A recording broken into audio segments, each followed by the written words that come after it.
Sports listeners, I am your host, Erica Salda, the Queen of Teen. Please tune in every single Tuesday. This is a whole hour set of our teen athletes. Woo!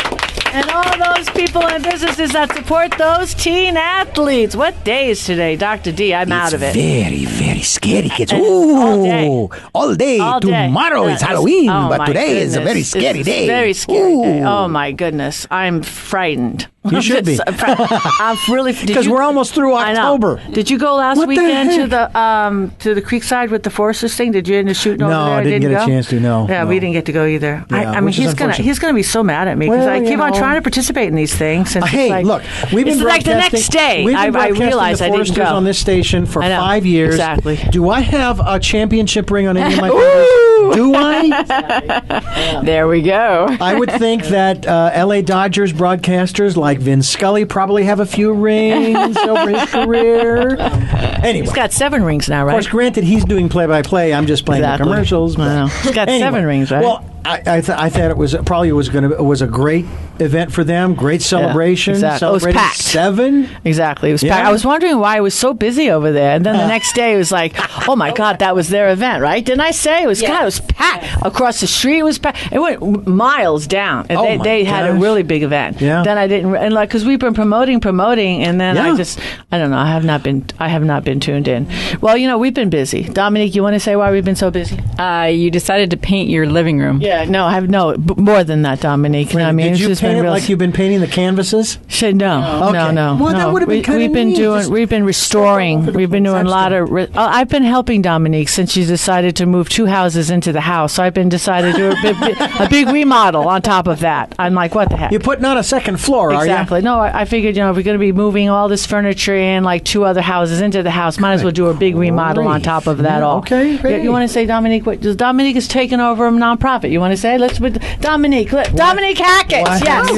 Yes. What have you done? Well, and share all the fun things you've found too. Well, so I'm helping to take over a nonprofit that's known as the Philosophical Books for the Blind, and it's a group of people that worked on putting books into Braille. It literally started in 1910. I found out, going through all the different belongings of the organization, I found old photos, and they used to make their Braille books with a hand printer, a hand cranked printer. Mm-hmm. They would make the Braille books, and it was formally recognized as a nonprofit in 1945.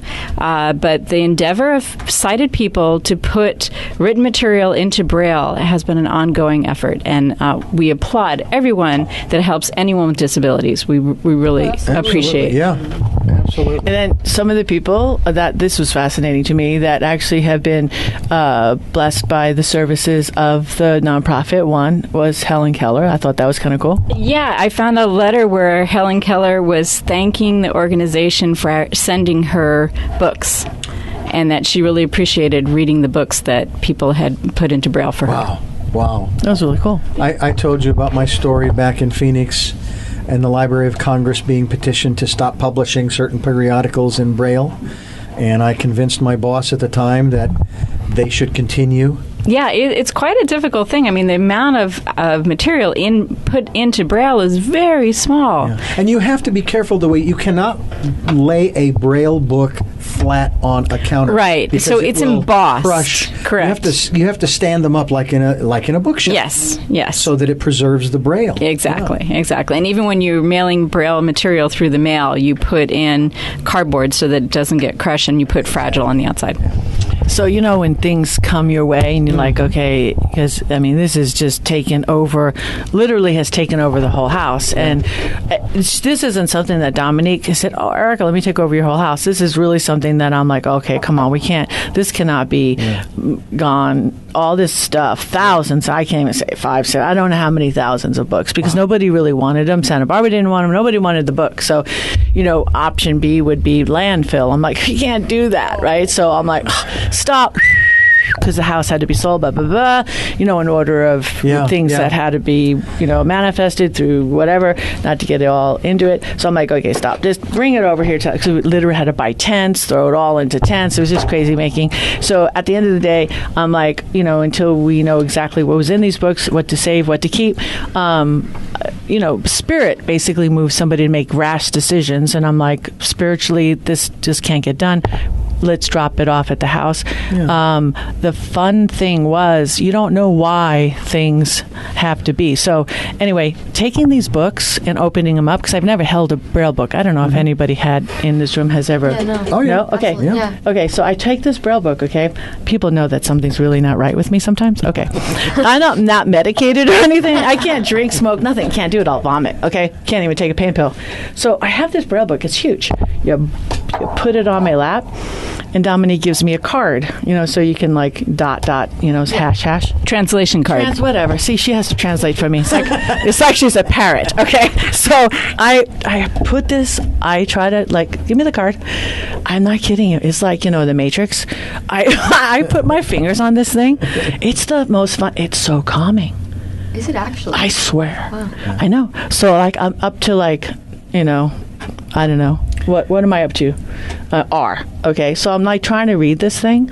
So then it is so calming to me, forgetting because she gave me, she starts off with the Bible. Okay, let's try to do something easy, right? Okay, no, seriously, we've got a couple of people looking at me like, what is she on? Okay, usually people have asked me. I've had at least hundreds of people, what is she on?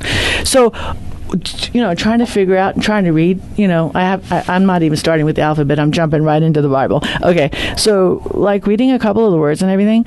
So then I've called a couple of teachers and stuff, and I'm like, okay, seriously, have they ever linked ADHD with sighted Braille reading, on a little kid level? Yeah. Because I am calming down. Not like right now, because obviously I don't have a Braille book in front of me. I don't act calm right now. But you could ask her. As a matter of fact, I've almost slept. Just seriously. I'm just like, this girl wants to go to sleep. Read some Braille and put her to bed. No, serious. Honestly. There is something to tactile learning, and I think that you probably know this with your studies at SBC, and we have a gentleman who's going to speak about lifelong learning. There's something about engaging more of your senses into how you're going about your learning process. It's much more satisfying of an experience, and you remember it more. Well, first of all, my first wife was totally blind and read Braille all the time. Right. Also had what's called a Perkins Brailler, which is a typewriter. I found I have 15 of them. You have 15? I have 15. What condition are they in? Some of them are from the 50s, but I believe they're all in working condition. Yeah. So I'm going to be working with the Braille Institute here in Santa Barbara to figure out who I can donate them to. Yeah. Well, I learned Braille and was actually able to make some little notes that I gave to my wife at that time. But one thing that you don't know, or maybe you do, and I don't know whether it tells you this on the cover of the book or not, what grade of Braille they're using, because there are three different This is very important. Yeah, grade 1 is the alphabet and the numbers and the symbols. It's very basic, 1, 2, 3, ABC. Grade 2, they start making contractions, and then even more contractions with grade 3. Yeah, and I mean, it's so beautiful. We're able to put images into Braille now. The printers now are just amazing. And there is a grade 4 Braille. However, unless you are intimately associated with the wearer of a T-shirt that has been embossed with grade 4 Braille, you're not allowed to read. My general manager had a Braille T-shirt, and she would not let us read the shirt. That's funny. So there you go. When Dominique told me, these are the facts. How I look at it. Okay, Dominique said less than the literacy rate in California is less than 10%. Are you kidding? Wow. No. Yeah. What's happening is we're becoming an audio world. Let's face it. We're on the radio. Well, she and I both so like much audibles. of our world, exactly. So much of our world is audio, and right now the population that is going blind is an older population, and the older population learning Braille is learning another language. It's much easier to fall into the audio world. But let's face it, when we all sit down with a book in the quiet of our own mind, it's quite a different experience. Yeah. So everything that we can do to support a Braille experience for a person who now no longer has sight is a true gift. Even just including menus. Restaurant menus that are Braille. Including that kind of audience into restaurants and just daily life is extremely important. Exactly. There's a young Braille student who, I think 4 or 5 years ago, started a company, and that's what his company does, is putting menus into Braille. It's incredible. But if I'm not blessed yet. My kids are 24, 27. I do not want this to happen right now. They're not married. But if I had a chance, and if I was blessed enough to have a grandchild, and if, say, in a sighted school, and if they offered Braille, heck yes, I would want my granddaughter's son to learn Braille because A, it's a code. B, I think it's awesomely cool. Oh yeah. And C, your whatever is in your brain, neuro whatever, I don't even know how the brain works, but you're rerouting, you're learning. It's a learning pattern. Yeah. And I would think that absolutely. It doesn't matter if you're sighted or not. You're explain it, Dominique. You understand better stuff. Well, you're engaged in multiple languages, but also we should make a plug too for learning sign language as well. Oh yeah, I learned sign language years ago. Matter of fact, it was real ironic. The class I took, one of the students was the actual driving instructor who took me on my driving test when I got my license, which was interesting. Right. But sign language, matter of fact, my first wife and I actually had a day. Each of us chose one day where we were silent. Well, how was I going to communicate with her? Because I couldn't speak to her, and I'm not going to be able to do Braille all the time. So I learned sign language, and she could feel my hands and feel the characters, and that's how we communicate. And then I would just think that, we would be molding a more empathy? Mm-hmm. Empathetic world if all of the children that were coming through were, either learning some kind of I don't know, sighted or unsighted. It didn't matter. It wouldn't matter with a sign or Braille, anything, regardless if you had a disability or not. Important to know. Yeah, well, believe it or not, England has already learned this lesson about learning other languages because Swami Vidyadeshananda, who is of the Self-Inquiry Life Fellowship in Montecito, he had shared with us on my program about how in the UK schools they are teaching Sanskrit. Wow. Because they are very much aware of what it does to the synapses and, if you will, the wiring in the brain, how it changes it in a very positive way. Just like listening to classical music does the same thing. So, yeah, you're absolutely right. Learn another language. Learn Braille. Learn sign language. I'm looking forward to talking to all the guests that are here today. Oh, yeah. So, we're very blessed to have, something? Break time. I know. Okay, we'll take a break then. Yes, and we'll just leave it the mystery. Just leave So everybody's going to have to wait. Mystery. Yeah, we have mystery, okay? Because it's Halloween. Halloween. There you go. Very scary kids. And then Dominique can see what she's going to be tomorrow. Okay? We'll wait for that too. All right. We've got some nice commercials that you're going to be rolling out. Yes. Yes. We're going to, I guess you have to wait for that as well. Yes, you will. You're going to put some scary music on? I might. Okay, we'll do that too. Okay. All right. It's Erica Salda, the Queen of Tea, and we'll be back with more after these messages.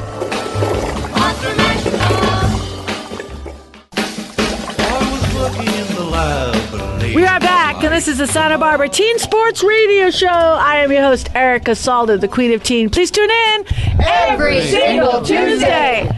If you wanted to, Jordon is in the house. Jordon Twohig!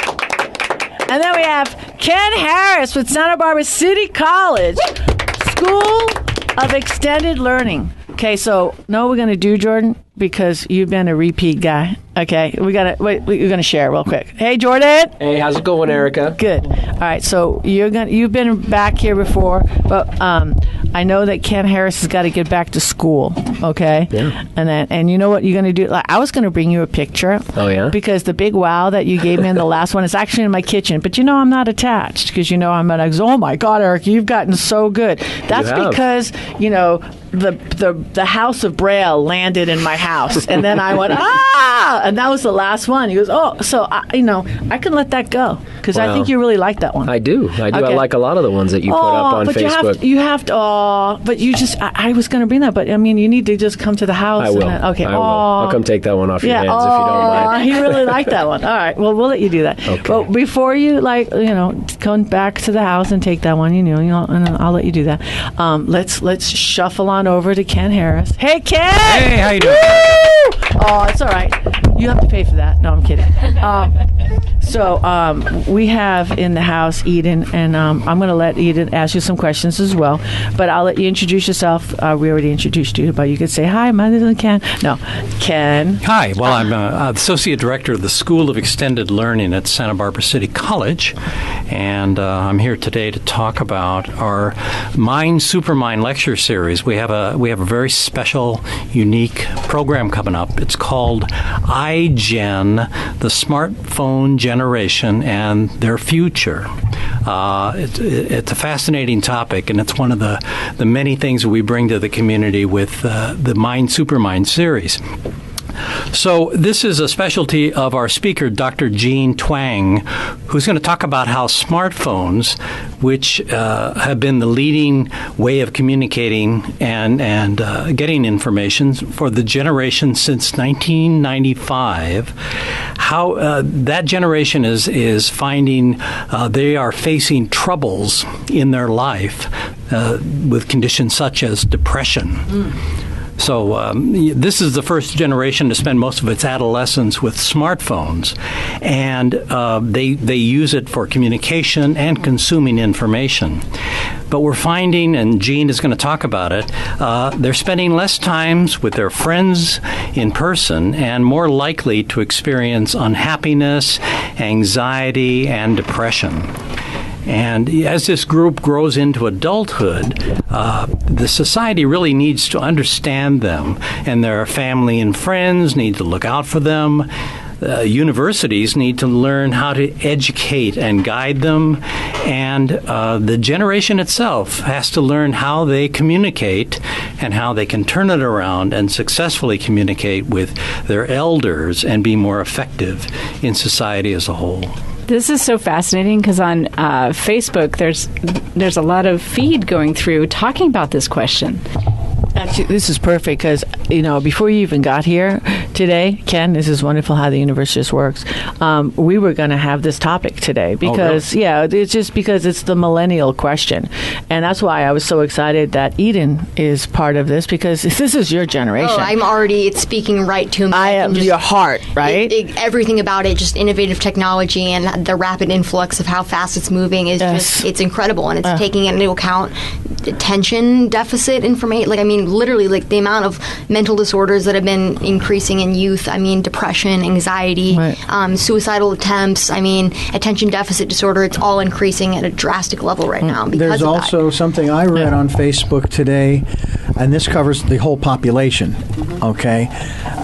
There's a new epidemic that they're talking about now, and it's called exhaustion. Oh. No kidding.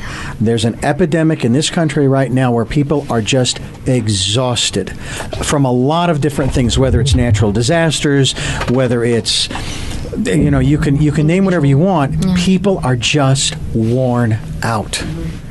And it's almost like you need to start to disconnect from that electronic stuff, stay away from it, go out in nature, and rejuvenate. But I read that on Facebook. Somebody put a story out there. Well, real quick, Ken, as a longtime Santa Barbarian, the Mind Supermind, the lectures that you've all been participating, putting on, how many years? I'm thinking this is a really long time that you've been offering these every year. We've been in the community for about 35 years. That's what I thought. Yeah. And the primary focus is on psychology or consciousness, but then we bring in socially relevant topics every once in a while, and this has been one of the sort of the fabric of Santa Barbara of these lecture series. This is fantastic, and if you're hearing this and you've never attended one of these lectures, highly recommend attending. And I believe, is there a fee, or are they still? I'm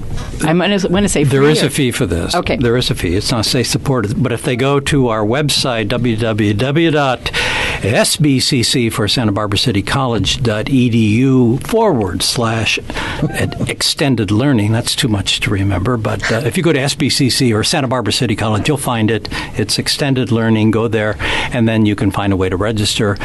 We are getting a tremendous response, so there are only a few tickets left. I recommend right away get in there. It's going to be held at the Garvin Theater on the West Campus at Santa Barbara City College. It's about $25, and there there is no parking fee for the students who attend this, so it's going to be a great deal. It goes on between 7:30 and 9:30. Will I be able to get the answer to my question, what is consciousness, answered? No. Oh, okay. I'm afraid not. No. Took a shot. Also, it's on Monday the 5th, so right after Halloween, right before Election Day, so you can remember when it is here. Well, there's no warning label on these phones because the problem that I see, when I see these kids or a child have a phone, and I'm not saying they're not wired for the technology because it's already been shown that, you give a child a phone and you give them, a phone, a dial phone. They can't operate a dial phone. That's right. But they could boot this up and they can all of a sudden, map you, and give you the 3 restaurants closest, and they're 3 years old. Okay, but they don't know how to pick up a phone like a dial phone and call home. ET. But what they're not showing you is the dopamine, and like when they wire your child up, they're not showing you the dopamine hit that your child's getting. From or how many qualities. Exactly. Just the fact that we're really just embracing this total loss of self-control and this impulsive behavior in terms of smartphones and technology. I mean, it's completely addictive. When how many, like when you post something and you get 30% less and you're crushed. I had somebody friends unfriend you. Yeah, who literally would delete photos if they didn't get enough likes compared to the last photo. I mean, girls and even boys who are even just so invested in their social media status that they can't even live their life regularly without worrying about how they are on social media. I'm curious, when this topic was chosen, there's usually like a theme for the year. Mm-hmm. How does this fit into the theme that you're offering with the Mind Supermind? We had heard a lot about this and did some research and decided this would be a perfect topic. It's the 100th anniversary of adult education or continuing education in Santa Barbara. So we wanted to pick a very special event and make a big presentation. This is big. This is really This is really big. I was reading a little about Dr. Twang's summaries of it, and she talks about things like that generation wanting to extend their adolescence and that they're insecure economically, they're insecure about their mental health issues, they're irreligious. They're just big things that are happening with this generation that they may not even know. We don't even know. Yeah. We have no idea. I mean, this stuff is just happening so fast. And I mean, I see all of my peers, I see myself, and we're able to stand there and acknowledge it, and yet we're not able or capable or culpable of even taking any responsibility for it and changing our behavior. It's incredible. It's completely transformed our entire generation, and it's really crippled us to a point. Are there going to be suggested solutions offered during the talk? Do you know? Can you give a preview? I haven't seen her speak. She is all over the media, newspapers, TV, from San Diego State University. I'm sure she's going to leave us on an upbeat note of saying, "Here's what we can do." Mm-hmm. I hope. All right, let's take a little break. All right, it's Erica Salda, the Queen of Teen. We'll be back with more after these messages. Jolt from my electrode. They did the mash. They did the Monster Mash. The Monster Mash. We are back, and this is the Santa Barbara Teen Sports Radio Show. I am your host, Erica Salda, the Queen of Teen. Please tune in every single Tuesday. So, unbelievable. So what are the dates again for this? November 5th, Monday, 7:30 to 9:30 at the Garvin Theater at the West Campus of Santa Barbara City College. Okay. So if you just joined us, not just a little recap, because we have people that just flipped on the dial, okay? So we're very excited to announce we have Ken Harris in the house. Put your hands together. Santa Barbara City College School of Extended Learning.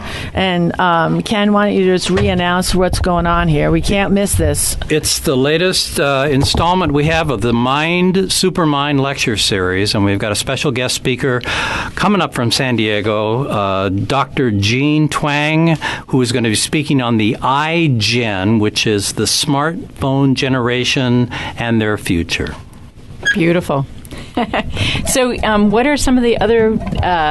Do you teach other subjects there, or how are you involved in? We have a robust offering. We have both tuition-free, state-supported classes, mainly art and older adult programs. But everyone over 18 is considered an older adult, so it's really for the entire community. Plus, we have a fee-based program that helps. These are classes that aren't supported by the state, and so, but we can pick special topics like this one and offer it right away and not have to worry about getting approval from the state. And that's all incredible. Of that. Forget the state. Like, do what you got to do in order to educate the youth. The fact that this is at Santa Barbara City College, and this is the first time I'm hearing about this since I've started over 2 years ago. I would have loved to have been involved in something like this, and I think that more youth need to be aware, especially at City College, that this is happening. Absolutely. Being as you're a member of the youth, are they receptive to this kind of information, or do they resist, saying, "Oh no, I'm not affected by it," and go back to their phone? I think it's exactly how you would think it would be. It's very much like, oh, that doesn't apply to me, or oh, it's just some old person talking about some older person just dissing the millennial generation. So many people are so your music is awful. Yeah, that's exactly how they see it, and that's why I'm here, as a youth, as an equal, as to come and speak to these people at a young age, saying this is what we need to pay attention to. This is the things we need to start being aware of. Is our psychology, our mental health, what we're paying attention to, our attention. Everything is just. We're at the age where we need to be aware of it now. And the thing is, we're not willing to accept it. We're not receptive. And that it takes someone who's in it with you, and a youth, that's the only time anything's ever resonated with me. Your mom can tell you 100 things, but when your friend does it and they're like, yeah, don't drink and drive, it finally makes sense. It's about having someone that's an equal that talks to you as someone who's really just in it with you, that is experiencing it and saying, we all go through this. And the thing is that they offer that at CC, and that's what's incredible, is that I think CC students are incredible. They're really receptive when it comes to things like that. There's a movie that I recommend to everybody because it's scary, but it's funny at the same time. Idiocracy. If you haven't seen it, you need to look it up. I'm sure it's on Netflix. Yeah. It takes place in 2555. And it's an interesting story. I won't go into it. Look it up. It's scary because it feels like, because I've seen it several times, we're already there. Okay, in this scenario of idiocracy. Anyway. It's funny when you were saying what your parents say that you don't pay attention or whatever. So, I don't know, since the kids were 6 and 3, and, the ex and I, although we formed a perfect corporation, because Daddy, he's naughty, whatever. So, I know. Stop hitting me. It's okay. It's a transparent show. We did a perfect corporation, perfect divorced married couple. Anyway, I always said, mommy's allergic, to alcohol because they've never seen mommy drink or whatever. I just can't do it. I really wish I could, but I can't.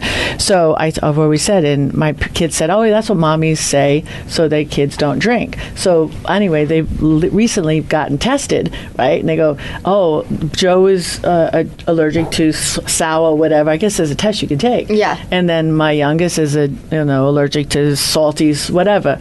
And he goes, and I said, I told you I'm allergic, so there was a chance that you might be allergic. And he goes, I've always thought that's what parents say. And I go, no!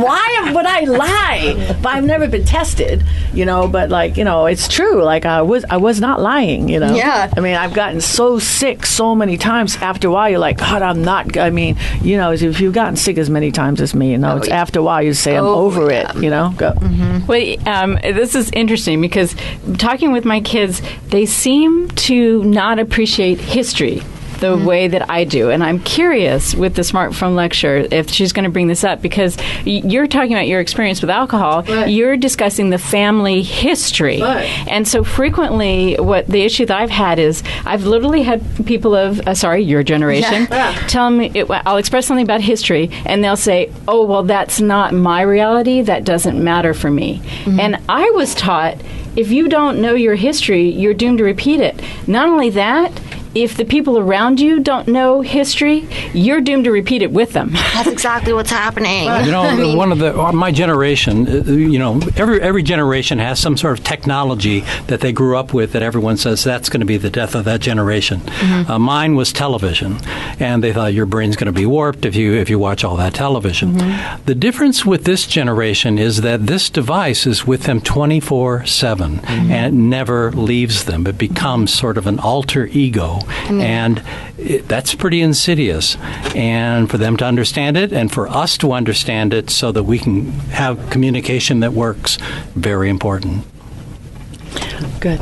Well, I'm curious to bring Jordon into the conversation because I truly believe that sports is one of the ways that we're going to work on healing the mind and the visceral experience of reality.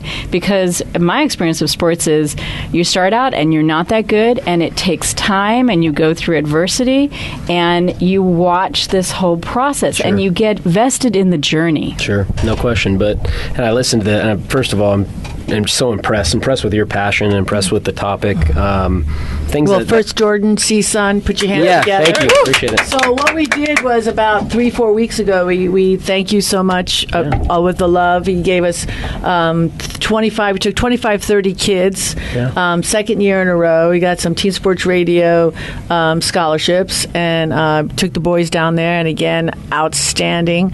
And the love and the support that, you've given. We want to talk real fast. Just, we got to push that. I appreciate it. It was awesome. October 13th, just to recap, we had a really, really cool event at Cal State Northridge. We call it Attitude for Gratitude Camp. It was a free camp for 6th to 8th graders. Second year in a row, you guys have done an amazing job of bringing kids from this area, which is surprisingly underserved and such a beautiful area you come to. And there's a lot of kids that, we're talking about the topic of cell phones and smartphones, and a lot of these kids don't have computers. And so they had to fill out their waivers, and they had to fill out all their stuff by hand. And there's a lot of kids in our area in the San Fernando Valley, Ventura County, that are in the same boat. So I laugh a little bit when I'm hearing this, because you're right, everybody does have one of these smartphones, but not everybody does, and not everybody has the computers. And so we are still battling with some things. It's kind of like a one or the other type of situation, but totally black and white. It is. And these kids came out and they had a great day. They had 4 hours with college coaching, college players, unbelievable stuff, life skills training in the classroom. It was really fun. No cell phones. No cell phones. No cell phones allowed on the field for us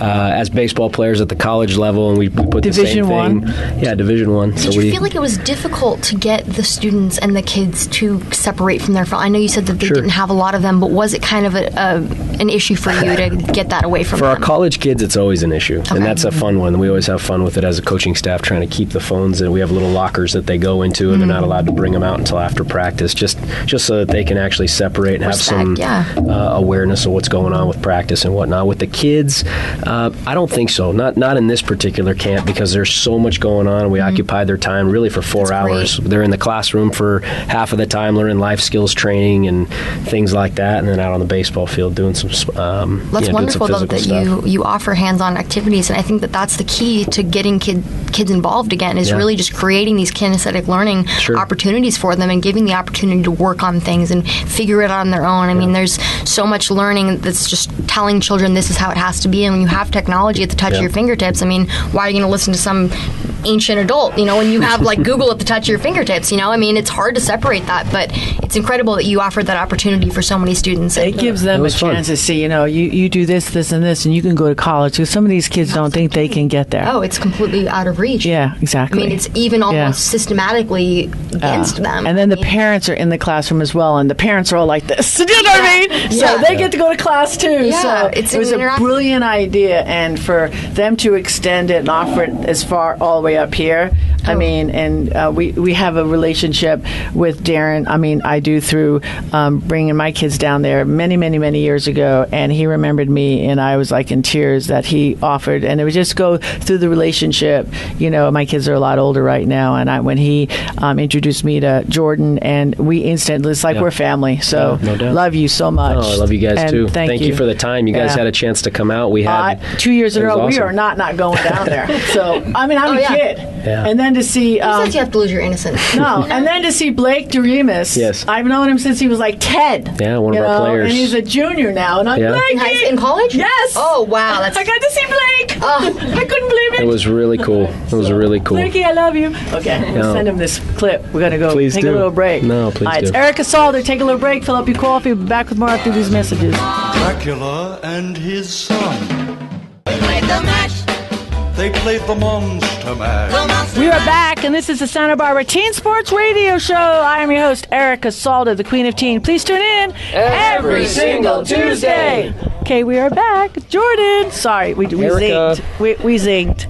Okay. I was thinking you ought to incorporate, you say the college kids, you put their cell phones in the locker. Mm-hmm.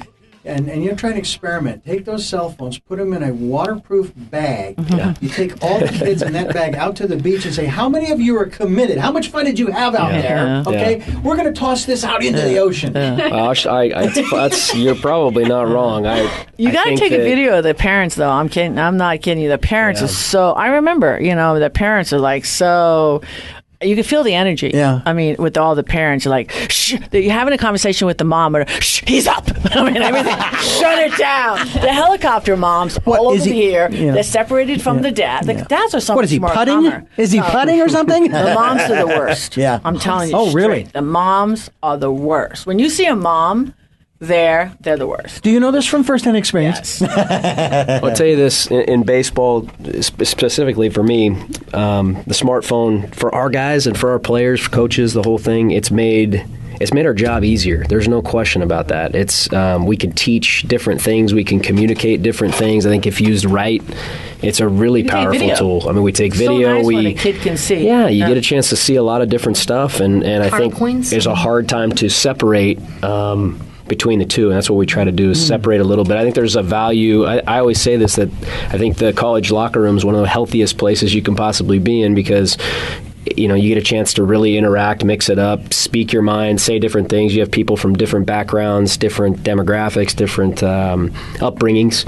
and if they're constantly in their phone and they're never communicating to the person to their right or left, it's really tough to develop those relationships. So we pride that. We try to make sure that the phones are out of the locker room. And for example, we're taking a trip this Saturday to Arizona State. We're playing Arizona State on the weekend for a scrimmage, and our coach just put out a memo before I got here. I was reading, and it said that the guys aren't allowed to have their phones on the bus. They'll have them, but I think he's going to give them about a half-hour break to check in with family or whoever they need to. They got to play card games. They got to study. They've got to interact. So, and that's a 5.5-hour bus ride. So how often does that happen, where you have college-age kids that have to be away from their phone for 5 hours? It might even be under 100 degrees when they get there, too. Well, hopefully we have the AC on the bus cranking. I'm talking when you get there. Yeah, you're right. Well, I find the interesting thing that I'm getting from all this, and I'm going to be so fascinated to attend the lecture, Ken. Part of it has to do with how we experience joy in life, and there is something about the joy of a deep relationship, where you've had a relationship for a long period of time, and you know that friend is going to be there for you and not take off. Dependable. That joy of a relationship, the joy of spending time just listening to your own thoughts, just the depth of experience. That's irreplaceable. And so I'm wondering, how are you, Eden, how are you experiencing joy, and how are you seeing joy expressed in your generation? Joy is extremely, I've gone through my fair share of hardships and everything, and that is something that I really feel like is a struggle. Finding joy and finding happiness and really finding that part of compassion in me towards other individuals is very hard to find. It takes a lot. This generation, I dare to say it, but is a little bit self-centered, a little bit narcissistic. We're all kind of caught up in our own world, and everyone's like that. We're all individuals. We're always, it's our own world. But this generation, it's just, I've noticed even my boyfriend, can't just wake up in the morning without immediately checking his phone. And it's like no one has the ability to just sit there and embrace silence. And I'm a little bit not like the rest of the youth that I experience, where I'm not someone that's constantly on my smartphone. I rarely use it. I kind of just use it for emergencies, but it's hard to experience joy. And I know a lot of my other fellow students are having a hard time as well, because you have that touch of you have social media just telling you, you have to look a certain way, be a certain way, and there's always something to compare yourself to. Have you lost anybody? I have lost a couple, not super close people. I'm not really a huge like, dare I say, like, companion with death. I don't know a lot about death, but I've experienced my own issues with mental health and stuff that has really made it so I've had to struggle a little bit more than I feel like the average person with learning deficits and just getting along with other students, interpersonal relationships. It's been difficult for me, and I feel like had to try really hard in order to, like, make friends, do things. And so now it's even harder when everyone's stuck in a smartphone and you're a social person, you like to talk about your feelings, and yet no one is capable of communicating their thoughts. I mean, no one is literally I know you're like, really shy. Oh, yeah. Yeah, totally. I just come out of your shell. Yeah. Seriously. Boo. No, of course. I'm just cowering, but it's hard to approach other people. It's hard to make friends. It's hard. And I know I'm not the only person that feels that. It's extremely difficult to make friends because joy is not how it used to be. It's a lot different now, and it's kind of more of a surface feeling, I feel like, really, than what true joy and what true happiness and bliss can feel like. It's a lot different. Well, we've been doing the show for 8.5 years, and I said this to you, and I don't know because if it's the flood or the fire or whatever like this, but this year has been the biggest year that I have ever come across. And I don't know, maybe it's the popularity of the show or whatever, but the increased suicide, the increased accidental deaths, the increased overdose that we have come across in the last 10 months has been overwhelming. And not that we're not even in touch. We're off the grid. We don't watch TV. It still affects we don't even listen to the show. You know what I'm saying? No, we don't. So, but the stuff that we've been hearing, it's just like, you've got to be kidding me. And that's why we've brought out, we're begging Eden, and we're asking Gordy, and we're bringing out, Ken, and we're bringing, like, Terry Cooper. We're like, okay, we've got to address this, and we need to be to have a stage and having the services and the support and saying, hey, we need to be transparent, and we need to bring the services out and helping the community respond as much as we can. So we may be saying, Santa Barbara, find your joy. Yeah. We got to put out the work. You got to put in the work. But you have to put in the work, and you have to embrace your own pain. Yeah. Like, realizing that in order to get better, you have to face what you've gone through. Yeah. You really have to turn around and look at that and harness it and be like, I'm better than this, and I can get better. Yeah. Well, the good thing is as a person who's lost it many a times. Oh, yeah. Really, from the belly. I mean, I've done it. Okay. The nice thing is there's joy that follows it. Yeah. I mean, I bust in a gut laugh. I don't know. I just want you to know. Do you? Oh, of course. I know. It's I do. Feeling. It's a good feeling. I mean, I tell people. I told my son this, and I said, look, it hurts, for the first, 7-8 minutes, and then you bust up in a laugh, and then I hear I go, Joe, and I went right down the rabbit hole with him. Did I not? I know. I lost it. I just did, right? Okay, we take break now? Okay, we got to do this. Erica Salda, the Queen of Teen, will be back with more after these messages. Then you can monster mash.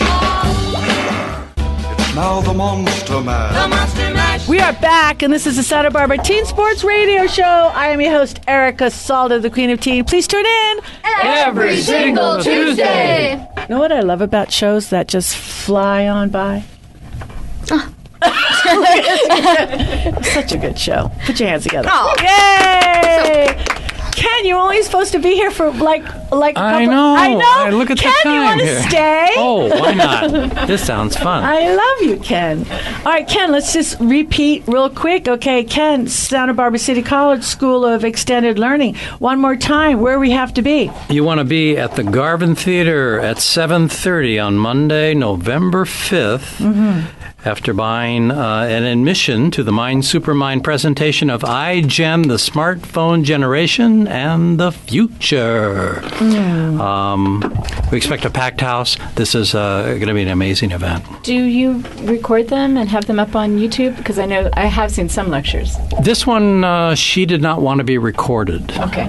Respectable. But her book will be available.